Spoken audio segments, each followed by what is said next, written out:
네, 우리 같이 말씀 보도록 하겠습니다. 네, 오늘 말씀은 우리 열왕기상 3장 7절부터 우리 9절 이 세 절 말씀인데요. 네, 좀 같이 읽도록 하겠습니다. 시작. 나의 하나님 여호와여, 주께서 종으로 대신하여 왕이 되게 하셨사오나 종은 작은 아이라 출입할 줄 알지 못하고 주께서 택하신 백성 가운데 있나이다. 그들은 큰 백성이라 수요가 많아서 셀 수도 없고 기록할 수도 없사오니 누가 주의 이 많은 백성을 재판할 수 있사오리이까. 듣는 마음을 종에게 주사 주의 백성을 재판하여 선악을 분별하게 하옵소서. 아멘. 네, 오늘 말씀 제목은 우리 나 혼자 산당 이런 제목으로 같이 말씀을 나누겠습니다. 제가 맞춤법이 틀린 게 아니라 우리가 신앙이 자라기 위해서 오늘 말씀에 좀 두 가지가 나오거든요. 두 가지가 없으면 신앙이 자랄 수 있대요. 하나는 나 혼자라는 이런 이기심이 없어야 되고요. 또 한 가지는 산당이라는 것이 오늘 말씀에 보면 나와 있거든요. 그래서 이것을 우리가 어떻게 없앨 수 있을까 같이 고민해 봤으면 좋겠어요. 이 나 혼자 산당 프로그램은 대부분 연예인들이요, 결혼하지 않고 이 싱글로서 잘 살고 있는 듯한 모습을 보여주는 그런 프로그램이라고 할 수가 있어요. 여러분, 결혼하지 않아도 혼자 충분히 즐겁고 행복하다라는 거죠. 물론 여러분, 제가 결혼하고 나서 그 빌런들과 함께 살고 있긴 하지만, 네, 그런데 성경에는요, 아무리 혼자 있는 게 여유 있고 멋있어 보여도 부인할 수 없는 사실이 있어요. 성경에서는 창세기 2장 18절에 이렇게 말씀해 주고 있거든요. 우리 같이 읽어볼게요. 시작. 여호와 하나님이 이르시되 사람이 혼자 사는 것이 좋지 아니하니 내가 그를 위하여 돕는 배필을 지으리라 하시니라. 네, 성경에서는요, 이 사람의 원리에 대해서 다루고 있거든요. 저와 여러분들이 혼자 사는 것이 좋지 아니하니 그를 위하여 돕는 배필을 하나님께서 지으셨다라는 것을 믿어야 한다라는 거예요. 여러분, 결혼할 배우자가 있어요. 근데 지금은 아니에요. 네, 이거를 좀 기억하셨으면 좋겠어요. 지금 막 찾으려고 하잖아요. 지금 찾으면 흑역사가 될 가능성이 아주 큽니다. 세상이 아무리 좋아 보여도 세월이 지나도요, 하나님의 말씀은 그대로 이루어지기 때문에 저와 여러분들이요, 말씀의 이 방식대로 따라가는 것이 중요하다라고 할 수가 있어요. 어제 이 청년부 모임을 하는데 어느 남자 청년이 저에게 이 재미있는 딸기 쿠키를 줬어요. 제가 제일 좋아하는 거거든요. 이거 사과 쿠키랑. 그래서 제가 이런 얘기를 했어요. 학교 다닐 때마다 이거 사 먹었다고 하니까 옆에 있던 은혜쌤이 이렇게 얘기하더라고요. 목사님, 학교 다닐 때 이게 있었어요? 이제 그렇게 선을 넘으시더라고요. 제가 말한 학교는 초등학교가 아니에요. 대학원이었었거든요. 대학원이면 고작해야 한 7, 8년 전이었거든요. 그래서 제가 이제 이렇게 소리 질렀어요. 나는 학교를 고무신 신고 보자기 싸서 다니는 줄 아냐. 이제 이렇게 얘기를 했어요. 여러분, 물론 제가 초등학교 2학년 때까지는 국민학교였어요. 네, 그렇긴 하지만, 저희 고무신 신지 않고 보자기 싸지 않았어요. 세월은 지나고 변하죠. 그렇지만 기억해야 되는 것은 말씀은 변함이 없다라는 거예요. 저와 여러분들이 말씀은 변하지 않기 때문에 그 말씀에 나를 맞추면서 살아가는 것만이 진짜 행복한 삶이라고 할 수 있어요. 그래서 우리가 첫 번째로요, 나 혼자 산당 인생이 되지 않으려면 나 혼자와 산당을 제거해야 합니다. 우리 열왕기상 3장 1절부터 3절을 같이 읽어볼게요. 시작. 솔로몬이 애굽 왕 바로와 더불어 혼인관계를 맺어 그의 딸을 맞이하고 다윗 성에 데려다가 두고 자기의 왕궁과 여호와의 성전과 예루살렘 주위의 성의 공사가 끝나기를 기다리니라. 그때까지 여호와의 이름을 위하여 성전을 아직 건축하지 아니하였으므로 백성들이 산당에서 제사하며 솔로몬이 여호와를 사랑하고 그의 아버지 다윗의 법도를 행하였으나 산당에서 제사하며 분향하더라. 네, 솔로몬이 드디어 왕이 되었어요. 왕이 되는데 하나님이 그 대적들을 다 없애주셨거든요.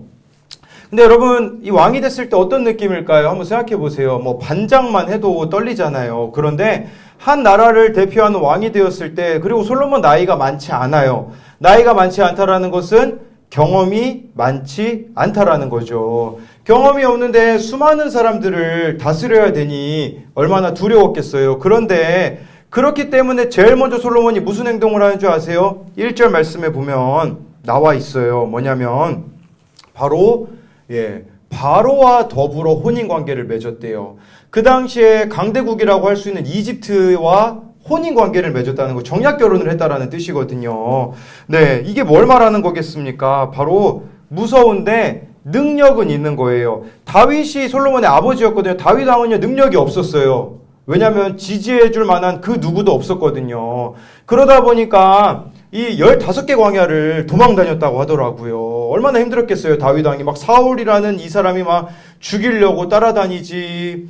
거의 뭐 17세부터 한 30살까지 한 10년 넘게를 아무도 의지할 수 없는 광야를 15개를 다윗은 지나면서 뭘 경험하게 된 줄 아세요? 하나님을 경험하게 되었어요. 능력이 없기 때문에. 그래서 무능력이 능력인 거거든요. 그런데 솔로몬은 어떻습니까? 아버지 다윗 왕이 다 물려주었기 때문에 능력이 있어요. 능력이 있지만 두려운 거예요. 그럼 어떡할까요? 손쉬운 선택을 하는 거예요. 다윗 같은 경우는 손쉬운 선택 자체를 할 수가 없거든요. 근데 이 솔로몬은 또 부가 있죠. 능력이 있다 보니까 1절 말씀처럼요. 애굽 왕 그 바로의 딸과 결혼을 했다라는 것이에요. 왕이 되자마자 제일 먼저 이것을 했다라는 것은 우리들에게 뭘 말해주는 걸까요? 첫 단추를 잘못 채웠다라는 것을 말해주는 것이에요. 왜냐하면 하나님이 이방 여인하고 결혼하지 말라고 했거든요. 여러분 나중에 이거 하나 이렇게 하고 나니까 나중에 어떻게 된 줄 아세요? 1000명하고 혼인관계를 맺어요. 1000명. 성경에 나와 있는 내용이에요. 시작에서 무너지지 않는 것이 얼마나 중요한지를 우리들에게 보여주고 있는 것이겠죠. 예, 이것은 우리들에게 뭘 말해주는 거냐면 저와 여러분들에게 있는 나 혼자를 제거해야 된다는 것이에요. 나의 능력대로 결정하는 것, 나의 마음대로 결정하는 그것들이 우리들 가운데 없어야 한다라는 거죠. 2절에 보니까요. 이 당시는 아직 그 예루살렘 성전이 세워지지 않아가지고요. 산당에서 제사를 했다고 나와 있는데 이 산당에 대한 평가가 좋을까요? 안 좋을까요? 3절을 보면요. 산당에서 제사하며 분향하였더라라고 하면서 앞의 내용하고 좀 반대되는 내용이기 때문에 좋지 않은 평가라고 할 수가 있어요. 그렇다면 이 산당이 뭘까요? 산당은요. 가나안 사람들이 이방신을 섬기던 예배 장소였다고 하더라고요. 여기서 예배를 드리면 문제점은 뭔지 아세요? 다른 신을 섬길 가능성이 크다라는 거겠죠. 우리들에게 있어서 이 산당이라는 거 뭘까요? 여러분 우리가 수능을 보면요. 부모님들이 다 기도를 하잖아요. 그래서 어느 분 모든 종교가 다 똑같은 것 같아요. 내 자녀가 수능 볼 때 기도하는 거는 똑같은데 제가 최근에 이제 스님을 좀 알게 됐거든요. 네, 이제 갈수록 인간관계가 넓어져요. 지금 스님하고 이제 매주 일주일에 한 번씩 이렇게 의도치 않는 만남을 하고 있어요. 네, 어느 권사님을 신방하는데 이제 권사님 따님이 스님이어가지고 제가 이제 매주 스님을 만나고 있거든요. 스님이 제가 찬양하는 곳에 되게 많이 은혜를 받으세요. 네, 이게 좀 모르겠어요. 제가 이게 잘하고 있는 건지 모르겠어요. 그런데 제가 스님한테 좀 물어봤어요. 궁금한 게 있어서. 이 불교에는 그 삼천배라는 게 있잖아요. 3000번을 절하는 거거든요. 여러분 3000배 하면 제가 물어봤어요. 스님 몇 시간 정도 걸립니까? 그랬더니요. 스님이 6시간이 걸린대요. 여러분 6시간 동안 쉬지 않고 절하는 게 3000배거든요. 예, 아마 다리 힘이 엄청 강해질 것 같아요. 근데 이 스님이요. 그런 얘기를 하시더라고요. 무슨 얘기를 하시냐면 3000배뿐 아니라 10,000배까지 해보셨대요. 여러분 10,000배는 몇 시간 걸릴까요? 스님이 얘기해 주시더라고요. 18시간 걸린다고 하더라고요. 쉬지 않고 18시간을 절하는 거죠. 근데 제가 뭘 이야기하고자 하는 거냐면 불교에서 신한테 비는 거와 우리가 하나님께 구하고 있는 거와 다른 점이 뭐가 있냐라는 거죠. 제가 이걸 묻는 것은 종교만 다를 뿐 똑같은 걸 구하고 있다면 그럼 우리는 이게 잘못된 게 아닌가? 이걸 여러분들에게 묻고 있는 거예요. 제가 이야기를 드리는 것은요. 산당 예배가 딱 그거예요. 하나님, 저 원하는 거 주세요. 이거예요. 그리고 이런 사람들은요. 이중적인 삶을 살아가게 되어져요. 주일날 예배는 드리거든요. 근데 세상 사람들과 똑같이 살아가게 되어지고 하나님은 왜 믿냐? 내가 원하는 것을 얻기 위해서 믿는 척을 한다라는 것이에요. 이게 바로 산당 예배라는 것을 말해주는 것이라고 할 수가 있는 것이겠죠. 저와 여러분들이 진짜 세상 사람들과 다른 삶을 살아가는 거, 세상에 물들지 않는 채로 살아가는 게 중요하다라고 할 수 있는 거죠. 여러분, 지금 많이 무너지고 있는 것 같아요. 막 목사님들만 보면요, 알 수 있거든요. 제가 아시는 목사님들 중에서도 많이 무너지셨어요. 뭐 성적으로 무너지신 분도 계시고, 돈과 여러 가지로 무너져 있는 분들이 있어요. 그래서 제가요, 몸부림치는 거예요. 어떻게 몸부림치냐? 절대 넘어지지 않으려고 몸부림을 치는 거예요. 그래서 제가 정해놓은 이제 원칙이 있었거든요. 그건 뭐냐면, 이제 여자애들 1대1로 옛날에는 만나기도 했어요. 근데 뭐 만나도 아무 일이 없다라고 제가 얘기 드릴 수 있어요. 네, 그런데 이제는 아예 여자애들을 혼자 차에 안 태우려고 하거든요. 제가 어느 청년을 학교로 끝나고 이제 태우러 갔는데, 이 여자니까 제가 혼자 갈 수 없잖아요. 누굴 데리고 간 줄 아세요? 강한결을 데리고 갔어요. 5살짜리 애기를 옆자리에 앉히고서는 갔는데, 여러분 근데요, 한결이가 제 옆에 있는데 제가 여학생에게 나쁜 짓을 할 수 있을까요? 없을까요? 당연히 할 수 없죠. 제가 이 이야기를 드리는 것은 여러분들의 삶에 하나님의 크기가 얼마나냐라는 거예요. 여러분 만약에 오늘 하루 그랬으면 좋겠어요. 한결이, 예찬이도 괜찮고요. 네, 예찬이가 좀 더 힘들 겁니다. 그런데 하루 종일 내가 예찬이랑 같이 있다. 하루 종일 내가 한결이랑 같이 있다고 생각을 해보세요. 그러면 어떨까요?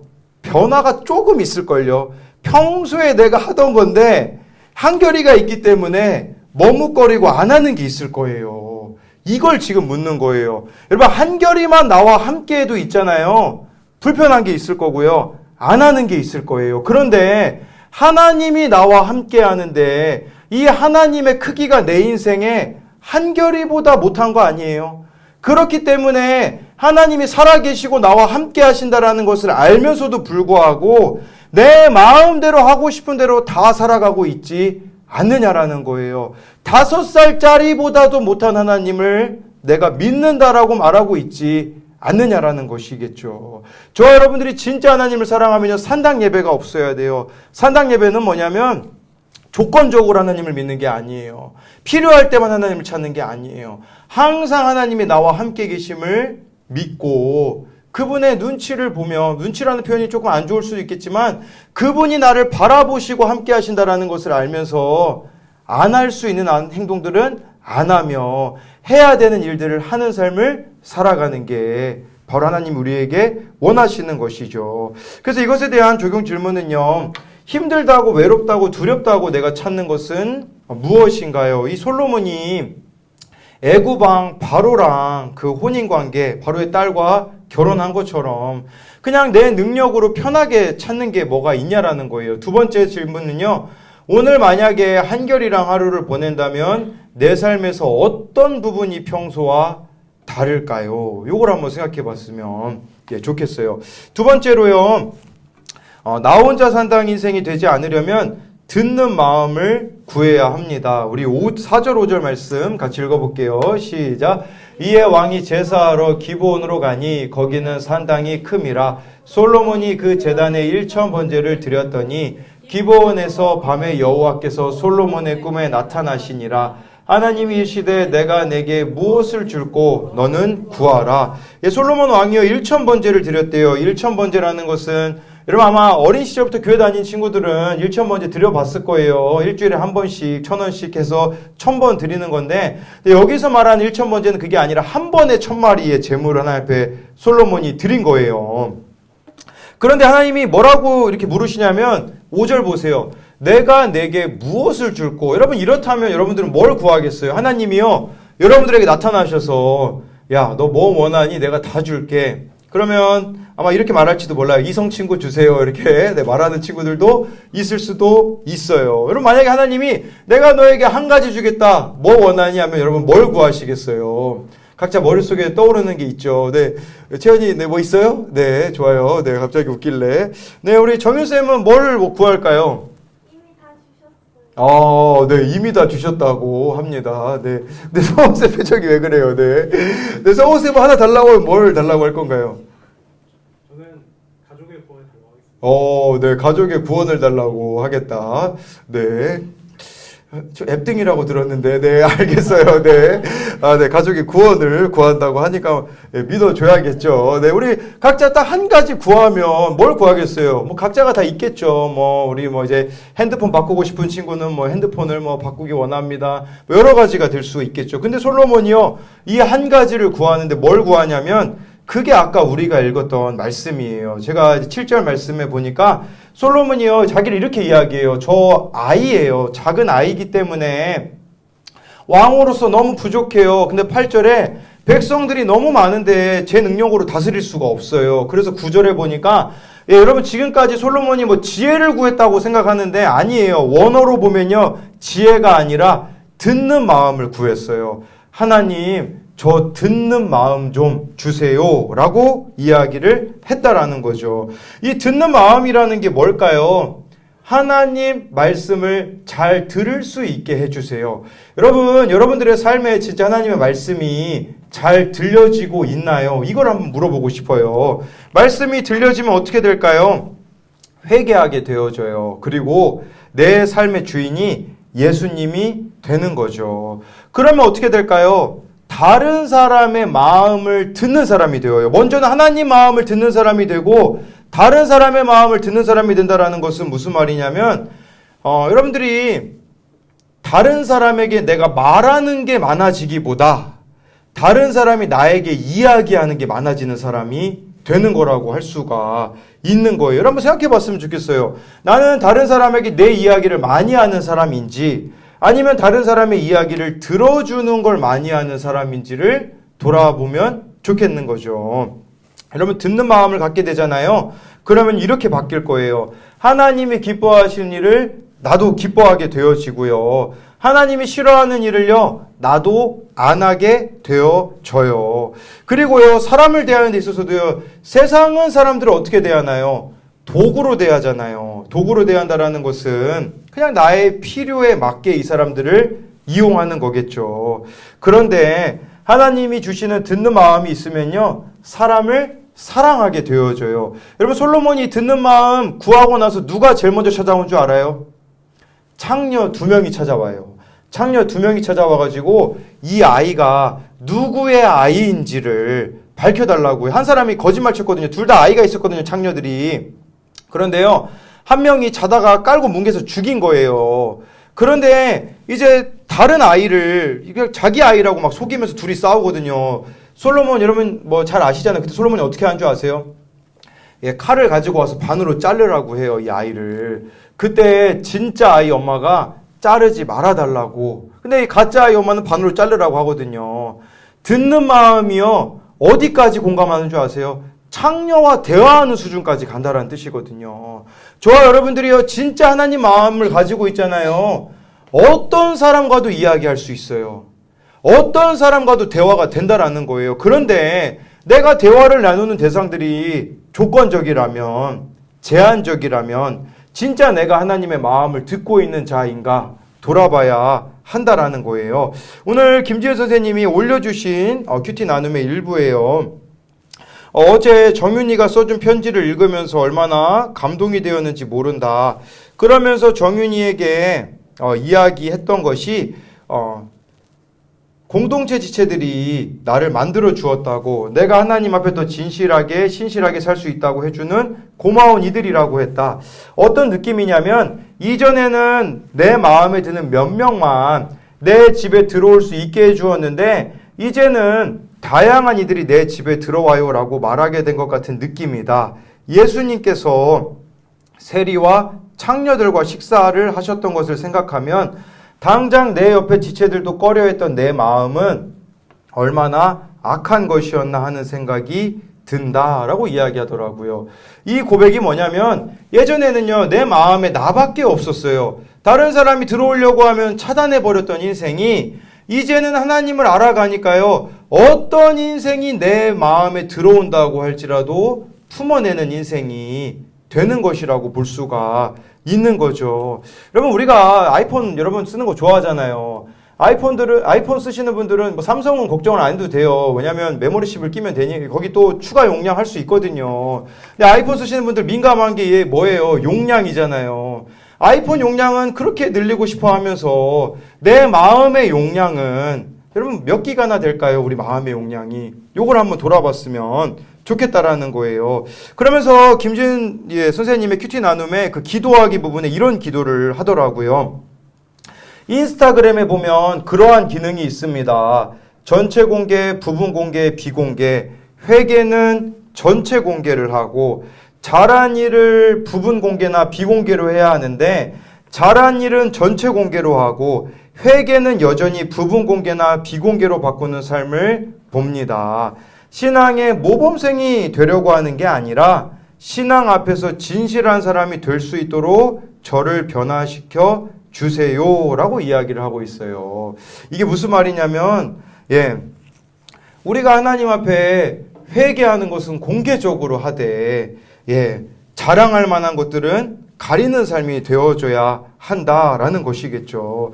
제가 회개한 게 이거였거든요. 뭘 회개했냐면 저는 목사가 되어서 사실 성공하고 싶었던 사람이에요.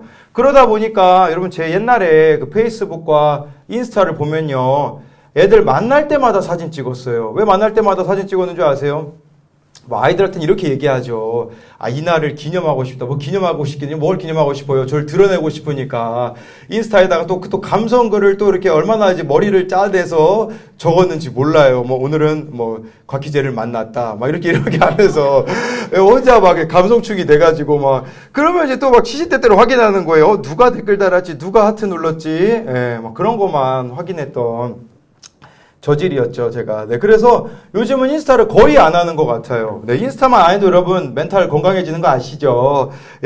인스타를 너무 안 하니까 이제 모르는 게 막 생겼어요. 켈라 워십에서 카톡방에 우리 성호쌤이 이렇게 올렸어요. 이제 켈라 워십도 인스타에 파란 딱지를 붙일 수 있다고 알람이 떴네요. 그랬더니 박민이 와 대박 설레네요. 전 파란 딱지가 뭔지 몰라가지고 이렇게 얘기했어요. 파란 딱지가 뭔가요? 인스타 안 한 지 오래되어서요. 그래가지고 마지막에 맨날 신호 위반 딱지만 떼봐서 모르겠네요 했다가 제가 강퇴당할 뻔했잖아요. 이 카톡방에서. 제가 이제 인스타를 안 한다라는 게 무슨 말이냐면 더 이상 사람들을 나의 성공의 도구로 사용하지 않겠다라는 거예요. 여러분 막 제가 요즘 만나서 막 여러분들 사진 찍나요? 귀찮아서 안 찍어요 이제는요.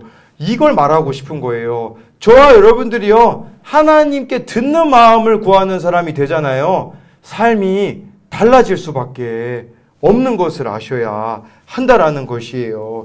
제가 인정받기를 참 되게 좋아하는 사람이거든요. 어제 어느 목사님 설교 들었는데 그 목사님이 대놓고 설교 중에 저를 칭찬해 주셨어요. 35 강성광 목사는 벌써 말씀이 들리는데 앞으로 어떻게 하나님이 쓰실지 기대가 된다라고 어느 목사님이 설교 중에 저를 얘기하시더라고요. 다시 들어가서 다시 그 부분만 듣고 싶었거든요. 지금까지 안 들었어요. 일부러 참는 거예요. 안 들어요. 왜냐하면 저를 높여주는 말이니까. 그런데 제가요 뭘 이야기하고자 하는 거냐면 저는 사람에게 인정받는 걸 좋아하는데 하나님이 인정하는 것과 사람들이 인정하는 것과 똑같을까요? 다르다라는 사실이에요. 사람들이 인정하는 것은요 보여지는 부분이거든요. 저와 여러분들이 진짜 하나님께 인정받는 사람들이 되었으면 좋겠어요. 그곳이 어디일까요? 가기 싫은 곳, 만나고 싶지 않은 곳. 그게 진짜 하나님이 인정하시는 곳이거든요. 거기 가면 어떤 일이 벌어질까요? 말씀해 주세요. 친밀함을 주시거든요. 저에게 있어서는 인정받는 곳이 어딜까요? 목사 설교 자리 유명한 데 가는 게 인정받는 걸까요? 물론 가끔 그러긴 해요. 제가 우리들께서 설교한 거 다시 들어보고 제 혼자 자아도취에 빠질 때가 있던 것은 사실이지만 진짜 제가 인정받는 곳은 어디냐면요. 그런 곳이 아니라 아무도 알아주지 않는 곳. 예를 들면 아산고등학교 기독교 동아리 들어가는 거예요. 거기 들어가면요. 아무도 저를 알아주지 않아요. 금요일에 무슨 일이 있었냐면요. 이 동아리 홍보가 동아리 부스가 운영된다고 하더라고요. 아산고등학교. 그래서 제가 아침에는 오뎅을 이제 딱 사가지고 갔거든요. 그래서 사서 전달해주고, 10시였어요. 아침 10시에. 근데 전화가 집에 딱 교회 오자마자 전화가 오더라고요. 목사님, 꼬치가 없네요. 그 오뎅 꼬치를 꽂아야 돼. 꼬치도 사다 주세요. 그래가지고요, 또 다시 30분 후에 11시에 가가지고 꼬치를 사줬어요. 근데 붕어빵을 주문해 놓은 게 있었거든요. 수요일 날 주문해서 목요일 날 온다고 했거든요. 근데 붕어빵이요, 이 택배가 늦어진 거예요. 선생님한테 전화했죠. 선생님, 붕어빵 몇 시까지? 12시에서 1시까지만 가져다 주면 됩니까? 그랬더니 선생님이 그러시더라고요. 아니에요, 목사님. 그러면 끝납니다. 제가 어디 갔냐? 택배 아저씨 만나러 갔어요. 택배 아저씨를 찾으러 갔어요. 전화 엄청 안 받아요. 막 거의 한 30분 동안 안 받는 거. 전화 계속 해가지고, 예, 그 택배 제가 직접 받아가지고 갖다 주고 왔거든요. 저를 기억할까요? 저는 배달만 거의 2시간 한 거거든요. 그런데 그런 생각이 들더라고요. 이 자리가 하나님이 인정해 주시는 자리겠구나 라는 생각을 하게 되어지는 거죠. 여러분, 어디가 하나님 인정해 주시는 자리일까요? 반대로 생각하면 돼요. 아까 이야기 드렸던 것처럼 내가 하기 싫은 그 자리, 내가 가고 싶지 않은 그 자리, 내가 하고 싶지 않는 그 화해의 자리, 그게 하나님이 인정해 주시는 것이라는 것을 기억해야 된다라는 것이겠죠. 그렇게 살아가잖아요. 어떨까요? 매일이 천국이에요. 매일이 천국. 그걸 저와 여러분들이 좀 누렸으면 좋겠어요. 이것에 대한 적용 질문은요. 하나님께서 내게 무엇을 줄 거라고 물으신다면 무엇을 구하겠나요? 두 번째는요. 하나님의 말씀이 정말 나에게 하시는 말씀이라고 들려진 적이 있나요? 라고 이렇게 우리 자신을 점검해 봤으면 좋겠습니다.